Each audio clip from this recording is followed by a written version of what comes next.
Streaming on clickorlando.com and broadcasting live, you're watching News 6 at noon. Breaking right now at noon, Tropical Storm Melissa officially named. So let's get right to Chief Meteorologist Candace Campos with the latest information that just came in. And Candace, we're going to be tracking this one for a while. Yeah, it's going to be a very slow moving storm. And unfortunately, we're talking still a tropical system producing very big time tropical moisture and interaction. And that unfortunately is going to be bringing a lot of rain to parts of the Caribbean. So if you have family and friends throughout Hispaniola, Dominican Republic, Haiti, parts of Cuba, or even the Puerto Rico, this system is going to certainly be quite a rain maker. Now, hurricane hunters are scheduled, by the way, to go and investigate this system later on this afternoon at about 2 o'clock. So Jonathan Kegas will have a lot more of that data coming in as hurricane hunters continue to really investigate the system. The first one, by the way, moving into Melissa. So the latest update, sustained winds estimated right now at 50. We'll get a better handle on it once we get actual aircrafts in there. But you can see for the next several days, all the way through Sunday, we're only watching the system just linger across central Caribbean, which, by the way, is bathwater at this point. Low wind shear, which will allow it to possibly develop into our next hurricane. So the main tropical takeaways with this system, again, we will be watching it, as Julie mentioned, for quite some time. The main threat still across parts of the Caribbean, not so much here in Florida. We'll explain how our local forecasts and approaching cold fronts will help kind of steer the system away. We'll have more on that coming up in just a few minutes. Okay, Candace, see you then. Thank you. Now to our other breaking story at noon. A judge just put the man accused of trying to rape and murder a woman on an Orange County trail back behind bars. Our Catherine Silver was the first to tell you that detectives found out Jacoby Tillman made comments toward a witness in the case on social media. Catherine joins us now live. And Catherine, a judge agreed that was enough to put him back in jail. Yeah, this morning he walked into this building freely, but just moments after the judge decided to revoke Jacoby Tillman's bond, we watched as he was placed in handcuffs and then escorted out of the courtroom by deputies. Motion is granted. Bond is revoked. Moments after the judge's decision to send Jacoby Tillman back to jail, Tillman said he wanted to make a statement of his own. I want them to say I didn't do it. Tillman's defense attorneys quickly quieted the 23-year-old who is facing charges, including attempted murder and attempted sexual battery after a woman running on the Little Econ Greenway Trail says he attacked her in July. Tillman was arrested this month, given a $9,500 bond, and released with this warning. If I get any inkling that you have violated the conditions of pretrial release, you will be arrested on a no bond warrant. You'll be put right back in jail and you will not get out. But prosecutors say 4 days later, Tillman posted this screenshot on TikTok with a message meant for a witness in the case. Did Mr. Tillman post that text message and then underneath it basically make a comment referencing the text message? Yes, ma'am. The lead detective testified that witness told law enforcement she recognized the account and the screenshot. This was a communication that was clearly intended to reach the person that the defendant was prohibited from contacting. The judge says Tillman will remain in custody pending further proceedings. I love y'all, man. Now, prosecutors have also filed a motion asking for Tillman to be kept in jail while he waits for trial. We're also learning that prosecutors have put the court on notice. They do plan to seek an enhanced prison sentence for Tillman due to his prior criminal history. I'm live in Orange County. Catherine Silver, News 6. Catherine, thank you. New at noon, human remains were found for the second time in less than a week in Marion County. The remains in Summerfield are less than 15 miles from the remains found Friday in Marion Oaks. Deputies say there isn't enough evidence to tie either of those to an active case, and they're trying to identify both remains and causes of death. We'll be following up with the Sheriff's Office for any updates, and we'll bring you those over on clickorlando.com. In Osceola County, a man who removed his toilet and burrowed his way to freedom from jail is waiting to see if he'll get a new trial. In February 2010, Michael Rigby escaped the Osceola County Jail, digging for days to make his tunnel. Eventually, he was captured and has since been serving a 20-year sentence. Rigby believes new evidence could exonerate him. Today's hearing will decide if there's enough evidence to start a new trial. We'll have those updates this afternoon. Happening today, leaders in Volusia County are set to talk traffic. Tomoka Farms is one of the roads on a new priority list when it comes to road projects. They're also trying to figure out how to pay for those projects. Your Volusia County community correspondent Angie Casada got a hold of that priority list and breaks down the most pressing issues. Yeah, it's actually number one, and it's because of the heavy truck traffic. You can actually smell the diesel out here right now, but it's also failing pavement and just safety issues. Today, council will also be shown possible funding options to pay for projects like this, including state and federal grants, property tax, sales tax, and bond options. Now, take a look at these top 5 high priority road projects here on this list on your screen. Included in today's presentation, these roads are all across Volusia County, including a big stretch of Orange Camp Road, the extension of Williamson Boulevard, widening Howland Boulevard, and Kepler Road. Engineers say Tomoka Farms needs more than patching. It needs structural rebuilding as traffic volume and damage continue to grow. Today's presentation will walk council through the costs and lay out multiple funding paths, but no final decisions are expected today. Drivers we spoke to in this area say their number one concern is safety.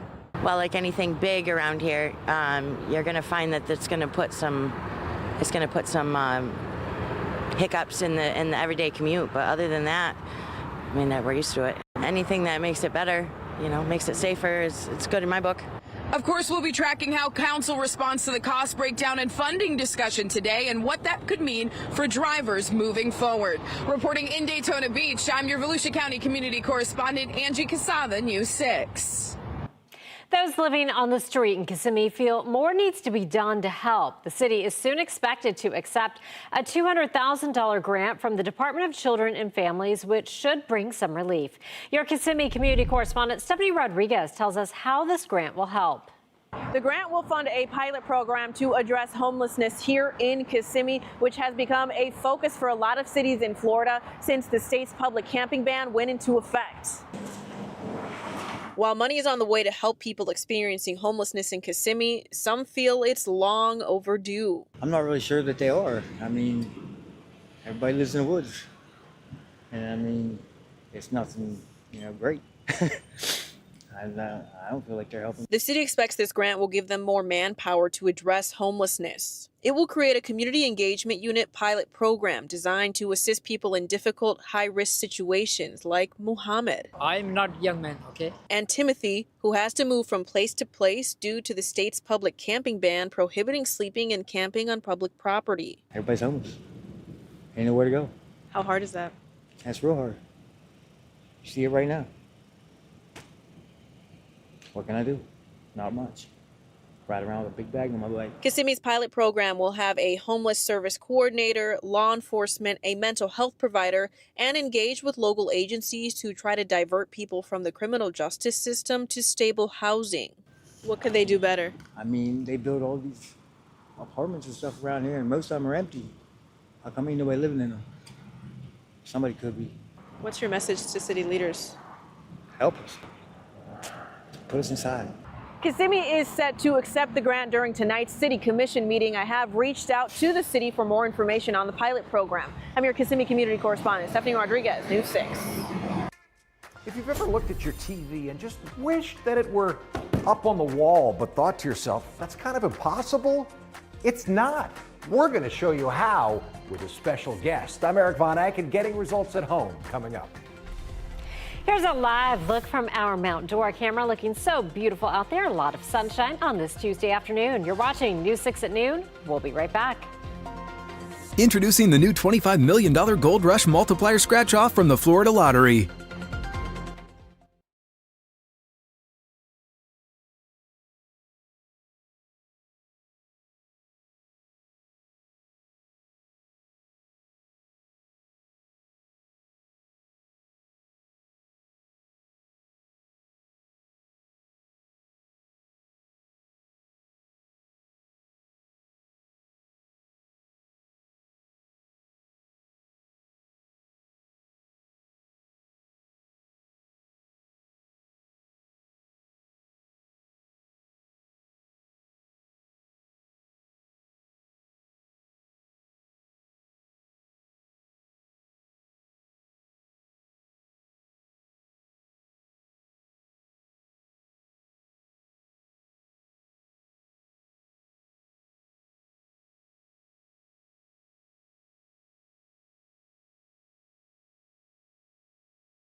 There are a lot of reasons to mount your TV on the wall, but also a lot of things to be worried about if you decide to do it yourself. Today, Eric Von Aken has a special guest, and he shows us how to do it for only $27.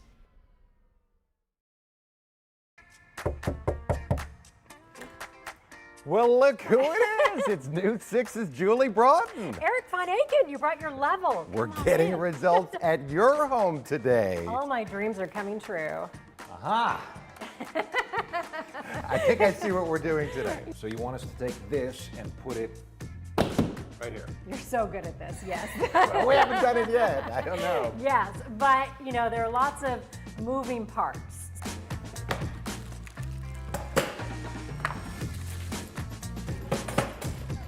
I see what you mean by I'm moving really good parts. at this. We're going to break this down into just a few simple steps. Okay. We're going to put the mount on the wall, we're going to connect it to your TV, then we're going to hang it. Okay.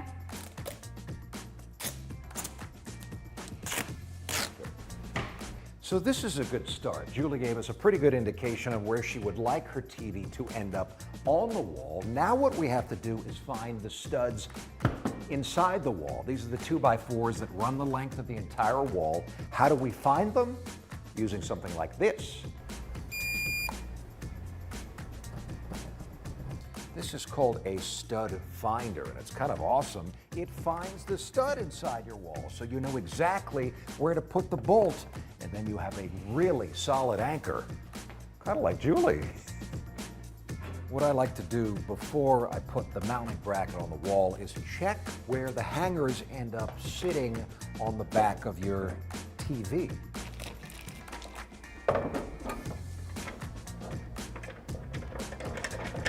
Now here's why it's so important to put the hanger on first, because the hook on the hanger is where the TV is going to hang from.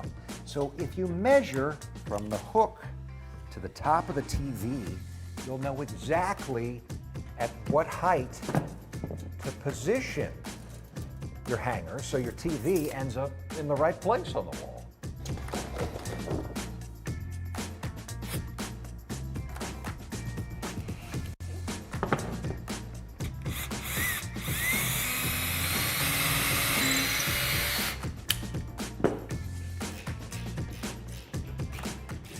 So you're doing some ratcheting. Okay. Is that what it's called? You know what? I got something for you. Okay.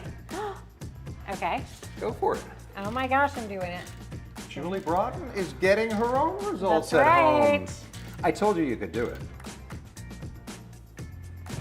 All right, ready? Yep. So what we're gonna do is take the hooks on those hangers, Julie, and put them right over the edge of the bracket. Okay. I think I got it. Like that. Yeah. You trust us? I think. It's still on there. You just got results at home. Awesome. Thank you so much. Hey, it might just be Julie showing up at your house next week. But for now, it's Jeff and I. If there's a project you'd like us to tackle inside your house, send me an email at gettingresultsathome@wkmg.com. And next week, we might just show up at your house. For now in Winter Park, Eric Von Aken, Getting Results, News 6. Spoiler, it will never be me who shows up to get results at your home, but the TV What? is still on the wall. All right. There you go. Chief Meteorologist Candace Campos joining us now. And of course, we are tracking Melissa. Yeah. Slow mover. And that is a broad cone we're looking at. I mean, the cone basically goes into a big old circle Right. at some point because this is just going to meander for the next couple of days. We'll be tracking the system at least until about Halloween in some parts of the Caribbean, eventually into the Atlantic. So let's take it to the maps and show you the latest update on Melissa. This is going to continue to stay a low threat for us here in Florida, but because it's brand new, I want to make sure you got all the information you need as you're kind of running out the door, grabbing some lunch or whatnot. All right, here is Tropical Storm Melissa. Hurricane hunters will be going in there investigating the system. So all the data that we have so far is all estimated from satellite imagery. So again, the latest update as of 11 a.m., newly named Tropical Storm Melissa sustained estimated about 50 miles per hour, but satellite imagery was able to show that we got that center, that closed center of circulation, and that's why it was then bumped up to tropical storm status. You can see over the next couple of days, there's Tuesday, Wednesday, into Thursday, Friday, Saturday, even as late as Sunday. We're talking throughout the entire weekend into the weekend. This system isn't going to be moving much. Unfortunately, look at the surrounding islands. We've got areas of Jamaica, Haiti, parts of Hispaniola into the Dominican Republic, far eastern Cuba, that will be seeing this slow-moving big-time rainmaker kind of lingering in a very warm spot, low wind shear, which will give plenty of time for the system to develop. Now, again, the biggest threat right now, if you have any travel plans to the Caribbean, whether it's in and around Puerto Rico, the Dominican Republic, Haiti, even Cuba, you can see how much rain we could see between now and the end of next week in some of these areas, between 12, 14. And this is kind of on the lower end of what some forecasts are calling for. Very mountainous terrain there, so landslides, mudslides, all will be one of the biggest concerns there. Back here at home, we are watching several cold fronts, and that's going to help overall steer Melissa away. I'll show you that in the modeling in just a few seconds. But we are tracking a new cold front that will be moving through central Florida late tonight into early tomorrow morning. That's why temperatures right now are a little warmer than they were yesterday. We have a little more humidity as well, which is why rain chances go up to only about 20%. Now, once that front clears, starting Thursday and into the weekend, temperatures will be going back down to near normal. Now, temperatures out the door right now, upper 70s to low 80s area wide. But now let's check on that hour-by-hour forecast for your Tuesday. Sponsored by Strata Air Conditioning and Heating. AC emergency, you ought to call Strata. Our highs today up to 87 degrees. There's that chance for rain, about 20% between 4 and about 8 o'clock tonight. You can see some of those scattered showers could linger as late as 11 o'clock. Meteorologist Jonathan Kagas will be pinpointing anything that develops on the radar, as well as the latest update on Melissa. But here comes that cold front by daybreak tomorrow, sliding through, clearing out our skies, and will stay mostly dry. But let's look a little bit beyond the forecast of just this week. Let's talk about next week. Notice the European model shows Melissa still in the vicinity of Jamaica and Cuba through October 29th, then eventually peeling out as that next cold front rolls in. This is the GFS. This trends it a little further out to the east and moves it out a little faster, which would be a better scenario as this cold front again continues to move in. Now you notice we got a cold front coming through. Not only is it going to protect us from any tropical trouble, it's also going to be cooling us down potentially, hopefully for your Halloween forecast, as trick-or-treaters might be able to enjoy temperatures down into the 60s. As we get results with your full 7-day forecast, again, no big tropical trouble, but watching a couple fronts that certainly will help bring in some nice weather throughout the next couple of days. Candace, thank you. A golf course in New Smyrna Beach suffering more than $100,000 of damage over the weekend. Coming up, the course where a major mess happened on the second green and what investigators think may have happened. And coming up on News 6 at 6. Kids allegedly being groomed and exploited online. Hundreds of children, and we really think it's only the tip of the iceberg. Central Florida families taking online gaming platform Roblox to court. I'm News 6 investigator Erica Bergoglio, and I found out hundreds of tips have been reported in Central Florida this year. Coming up tonight at 6, why investigators say it's hard to crack these cases.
Investigators are trying to track down the person they say caused $100,000 worth of damage to a New Smyrna Beach golf course. So here's a closer look for you. New Smyrna Beach police say it happened early Sunday on the second green at the club at Venetian Bay.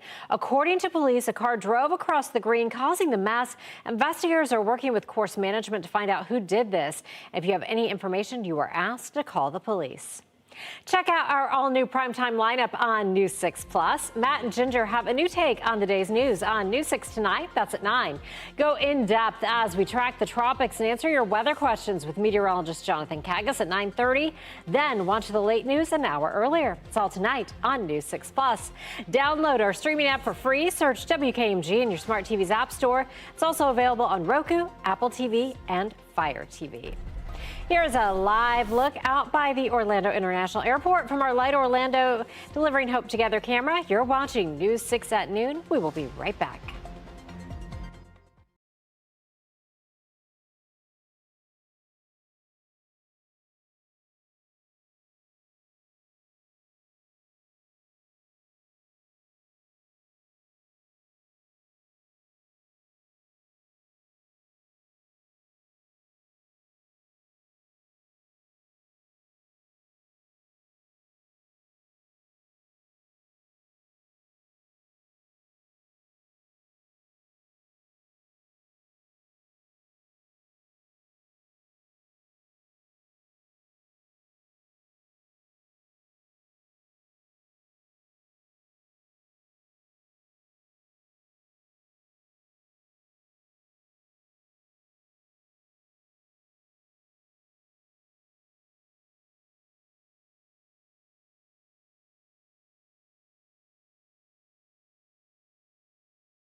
Candace is back, and we have a nice stretch coming up. Very nice. We got another cold front coming through later on tonight, early tomorrow. Might bring just a couple scattered showers, but notice temperatures, it's not a big tumble, but back into those low 80s, right where we should be for this time of the year. Looks like we could see another cold front, just kind of reinforcing this nice dry air on Sunday. But overall, highs, lows are going to be feeling very, very nice. Could see a stronger front potentially towards the end of next week for Halloween, which will help, again, keep Melissa out to sea. We love to hear that. Thanks, Candace. Switch over right now to our News 6 Plus streaming app or clickorlando.com to watch News 6 Extra. Our next newscast is at 4, and we will see you tomorrow.